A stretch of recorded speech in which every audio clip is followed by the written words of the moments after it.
Sa gipahigayon nga programa sa Liberation Day niadtong adlong Biyernes pitsa 10 ni bulan sa Mayo 2024 sa siyudad sa Tanggob, una niini gihimo ang karaban libot sa maong dakbayan o gisunod ang programa sulod sa People's Gym ato sa maong kalihukan siyam ka mga individual nga mga empleyado sa LGU Tanggob ang mipabot sa ilang pagpasalamat ngadto sa kasamtangan nga administrasyon ang asenso Tanggob sa pagpanguna ni Tanggob City Mayor Sabiniano Bin Kanama.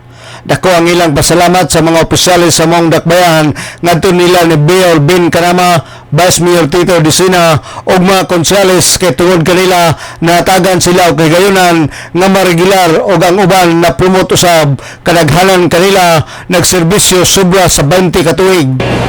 Ako nagpasalamat ko dako sa inyong administration karon kay sa sulod sa 25 years na akong service engineering karon pa ko gapat nga si Mayor, si Vice Mayor sa kaning kutsihal sa city isa sila nagkapag sa akong appoint na irregular pay.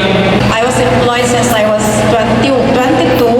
So sa 42 ka tuig na ako, I think I have given my best in whatever capacity and in whatever sakit sa akong boss. Kay I believe na ang akong ultimate boss katong naagin ko sa taas. So I am compelled to do my best in whatever work I do, wherever I work.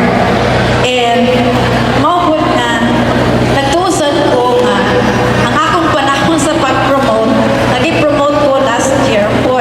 Kinungduman nga midawog ang tanan nga mga kandidato sa Team Asenso Tanggob sa nakalabay nga eleksyon hinungdan nga nagsaulog sila sa adlaw sa kagawasan ug niadtong adlong Biyernes gisaulog ang Second Liberation Day. Alang sa DXDD Radio Kampana, ang radyo sa simbahan, WA45 Dudong Bargamento, Danag sa Dakbayan.